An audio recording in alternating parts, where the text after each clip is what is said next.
Pang malakas ang motor ba ni Honda ang hanap nyo? Baka si Honda Winner X ang para sa inyo. So in this video guys, syempre tatalakayin natin dito yung specs, features at syempre yung updated price. So without further ado, let's start this video. So ayun na nga guys, dumating na nga dito sa Honda Venus Marketing yung kanilang Honda Winner X, itong Matte Galaxy Black Metallic at itong Matte Meteoric Red Metallic. So dalawa yung kanilang ABS version dito guys, and meron din silang standard version. So kung if ever ayaw nyo ng ABS version, meron sila nung standard version.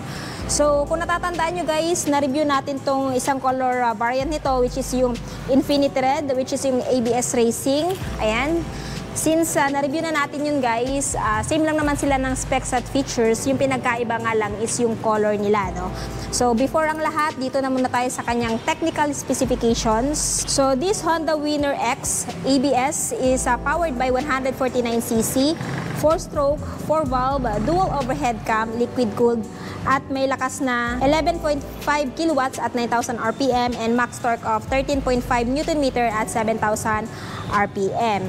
Pagdating naman sa kanyang fuel tank capacity guys, meron din siyang malaking fuel tank capacity na 4.5 liters. Uma-average siya ng up to 52.3 km per liter. So no wonder maraming gustong bumili dito sa motor na to kasi nga napaka-fuel efficient niya. So hindi naman tayo magtataka, it's because lahat naman ng mga motor ni Honda is talagang napaka-fuel efficient. Lalong-lalo na nung mga motor na pang pasada or pang araw-araw. No, uma-average talaga sila ng 50 above. So this one guys, ang nagustuhan ko din dito sa motor na to ay meron na siyang tinatawag na bank angle sensor, which is isa yun sa feature nito na kung saan if ever magbabank to na mag-exceed ng up to 70 degree, automatic mag-shut off yung makina niya. And for me, goods na goods yan. So si Honda Winner X at saka yung si Honda GTR 150 lang naman yung naalam ko na may ganoong feature. And next, meron din po siyang tinatawag nung assist in slipper clutch.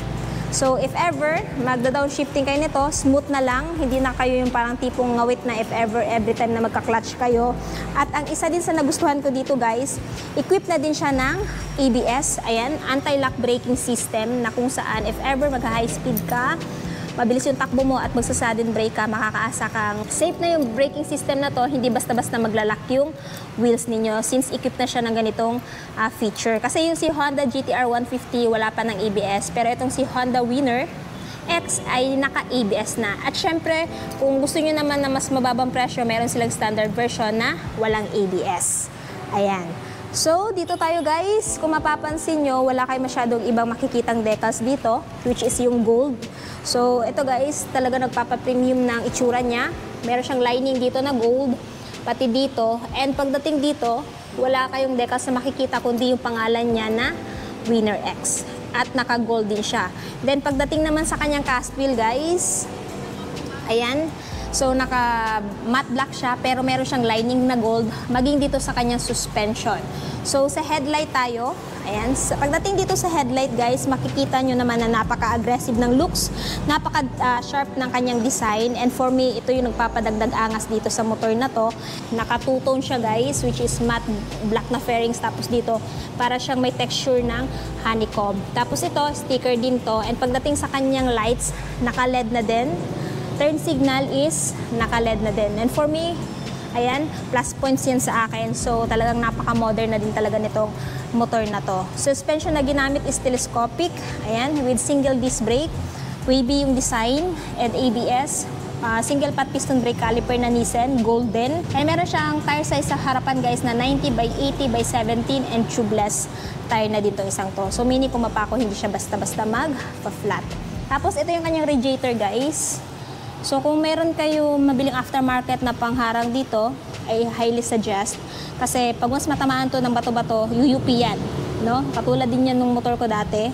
Ibang brand lang yon pero dahil nga medyo fragile yan, UUP yan. So if I were you, bili na lang kayo ng cover para dyan. Tapos dito, ayun yung kanyang undercowl guys. Good thing na meron siyang undercowl dito. Nang sa ganon, if ever dadaan nyo to sa off-road, syempre may mga batong tatama dyan. Hindi madaling matamaan yung engine ng motor na to. So this one is yung sticker ni Honda. yung brand niya, of course. And kung mapapansin nyo dito guys, para siyang merong butas dito, no? This one is for better aerodynamics, hindi lang siya basta design. And for me, goods na goods yan. And at the same time, para mas mapadali ding mapalamig yung makina. Ayan. Tapos, dito, sa kanya mga levers, naka-silver. Ayan guys. And mapapansin nyo talagang napakalambot ng clutch niya. Since equipped na siya ng assist and sleeper clutch. And dito, naka-silver din. So, dito naman tayo sa kanyang dashboard. Pagdating sa dashboard, guys, equipped na siya ng fully digital instrument panel. Ayan, parang same sila ng dashboard ni Honda Supra GT-R 150. Ayan. Tapos, ang information dito, inverted din yung kanyang dashboard, guys. Instead na puti yung ilaw is parang naka-navy blue. At saka yung kanyang mga numbers dito is naka-white naman. So, visible pa rin naman, ano. So, yung information meron dito, guys, is of course yung kanyang RPM, speedometer. Meron din siyang gear indicator dito. Trip A, time, kilometer ng natakbo at fuel gauge. Pagdating naman dito, meron siyang dalawang button. So, pipindutin mo to if ever may gusto ka pang malaman na information dito kay Winner X. So, Trip B, kilometer per liter nung tinakbo mo, average A, average B, at total ng kilometer na takbo mo. Ayan. So, kumbaga parang odometer. Tapos, meron siyang mga indicator dito kagaya ng turn signal, neutral at ABS or anti-lock braking system. Tapos, yung kanyang high beam, low beam. Tapos, pagdating naman dito, sa buttons niya sa left side, high beam, low beam. Ito yung kanyang horn. Tapos, ito yung kanyang turn signal switch. Sa right side is electric start since wala na po siyang, ayan, wala na siyang kickstart. Next, pagdating naman sa kanyang ignition guys, equip na po siya ng keyless system. Ito yung key niya, pag binili niyo po ito, merong spare na isa. So, equip na siya ng answer back key at anti-theft alarm. So, isa yung safety feature na nilagay dito or security feature na nilagay dito ni Honda para sa ganon, hindi siya madaling manakaw since equip na siya ng anti-theft alarm. Tapos, pagdating naman sa kanyang seat guys, napakaganda din. So, syempre, siya ay parang mala sporty na din itong motor na to. Hindi ka makakaasang generous yung kanyang seat cushion. So, dito guys, maging sa kanyang stitches, para din siyang naka-gold. Pero brown to guys, no? So, talaga nag-proportion yung itsura ng kanyang seat sa itsura ng kanyang body. So, ayan, yung mga decals niya which is gold. Tapos dito may nakalagay na liquid cooled dual overhead cam. Ayan. At ang nagustuhan ko din dito guys, equipped din siya ng charging port. So, ayan, kailangan nyo lang magpalagay dito ng aftermarket na phone holder para nang sa ganun, nag-charge yung phone niyo habang nasa rides kayo. Meron akong i-recommend sa inyo guys, which is Motowolf na phone holder. Kung interested kayo, ilalagay ko po yung link sa description box. And then dito, ito yung kanyang ignition, turning knob, tapos yung bukasan ng seat nandito. Ayan. So, check natin. Pakita ko sa inyo yung seat, guys. Kung ano yung mailalaman. Actually, wala kayong mailalagay dito kundi papers lang ng motor, pamunas na maliit. Tapos dito nakalagay yung kanyang tools. Good thing, guys, meron na din siyang parang tool organizer dito. Ayan. Ito yung kanyang fuel tank. So, ayan, wala kang mailalagay dito, guys. So, kung trip mo lang itong gamitin, pang forma-forma, ayan, nire-recommend ko yan. Pero kung gagamitin mo siya, pamalengke, huwag na lang guys kasi wala kayong mailalagay dito. And sa side, ito yung itsura niya sa side guys. Kita nyo naman napaka-aggressive ng looks niya. Ayan, at medyo ma-edgy yung kanyang design. Pagdating sa grab bar, ganun din. Ayan, napaka-sharp din guys. Hawakan to ng angkas kung ayaw niyang humawak sa iyo. And meron din pa pala ditong sticker guys na Honda. So ipapakita ko din sa inyo guys yung tail light niya. Para makita nyo yung tail light niya kung gaano ka-stig. Ayan, sharp tail light na naka-LED at turn signal light na naka-LED. And of course, may ilaw pa rin ang plaka dito guys. Para mas visible yung plate nyo sa gabi. Pag nagra-rides kayo, naka-reflector na din yan, tsaka yung plate holder nyo. Tapos meron din siyang mahabang fender dito.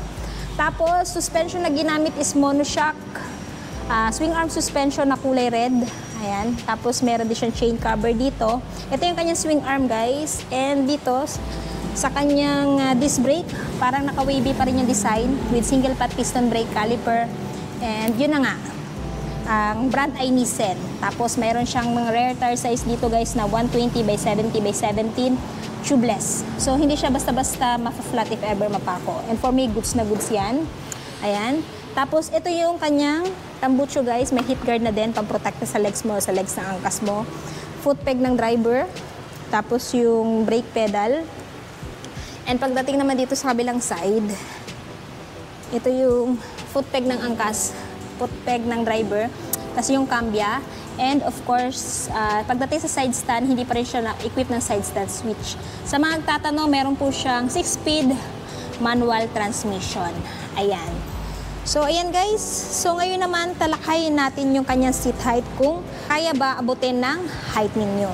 So, sa mga nagtatanong regarding sa kanyang seat height guys, meron siyang seat height na 795mm.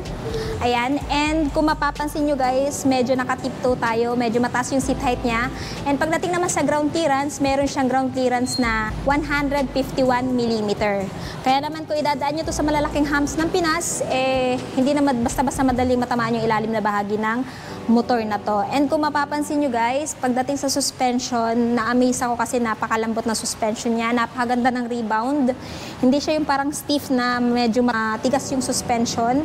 So how much more kung may angkas ka, talagang napaka-smooth na lang din ng plane ng suspension na to during your rides. Ayan. So ayan guys, ito yung itsura natin pag nakasakay dito kay Honda Winner X. So, naka-upright sitting position tayo dito, kaya naman kung ilo-long ride nyo to, hindi masyadong ngawit sa likod ninyo. Unlike doon sa mga naka-lean, nakaganyan, nakakangawit yung dalhin sa long ride. Pero ito, relax lang. Ayan guys, so kung may height kayo, like mga 5 flat, kaya nyo itong abutin, hindi nga lang nakatiptoe kayo. Kasi nga sa height ko na 5'5", kita nyo naman guys, nakatiptoe tayo. Ayan. So, ano yung masasabi nyo sa motor na to guys? Habay ba o wala? I-comment nyo nga sa baba. And syempre guys, sa mga interested dito, tatalakayin na din natin yung kanyang updated price. And nga pala, bago ko pa makalimutan, meron siyang timbang na 122 kilograms. So kahit lady rider, kayang-kaya na itong i-maneuver kasi medyo magaan lang naman to. Ay, ewan ko lang ha, sa ibang lady rider, pero sa akin nagagaanan ako dito sa motor na to kasi nakapaggamit na din tayo ng like 180 kilograms na motor. Yun, kayang-kaya natin how much more eto. So, for me, magaan na to para sa akin. Pero depende pa rin yan guys sa preference ninyo. So, ayan, check na natin yung kanyang price. So, kung interested kayo dito sa motor na to guys, si Honda Winner X Premium Version Matte Black ay nagkakahalaga ngayon ng, ayan, 129,900 if spot cash. Pero kung gusto nyo ng hulugan, of course, meron siyang down payment na 10,002 pesos. At monthly sa 3 years na 6,105 at rebates na 200. Anyway, meron kayong mapagpipilian dito guys na bracket, 6 months up to 36 months. Tapos meron siyang isa pang color na available which is itong matte red. Pero kung ayaw nyo nito guys, meron namang standard version. Ayan. So sa mga nagtatanong guys, if ever magda-down sila ng 50,000, 80,000, 100,000, I don't have any idea regarding sa kanilang computation. Kaya naman kung ano po yung nakikita ko dito sa card nila, yun lang po yung kaya kong bagitin. Pero kung may katanungan kayo, further questions, ilalagay ko na lang po yung phone number, maging yung full address para mas makapag-inquire kayo regarding sa motor na to. Anyway, this one is available dito sa Honda Venus Marketing, Sobrecar Street, Tagum City. At marami pa po silang motor na pwede nyo mapagpilian kung gusto nyo ng ibang klase ng motor ni Honda. So, ayun na nga guys, natapos na nga natin ikutan tong si Honda Winner X Premium Version. Ano yung masasabi nyo sa motor na to? Sulit ba siya sa presyo niya? At ano yung katangian niya kung bakit siya i-consider yung bilhin ngayong 2024? I-comment nyo nga sa baba. At sa mga hindi pa nakapag-subscribe, please don't forget to subscribe for more motorcycle reviews, price updates, at more features.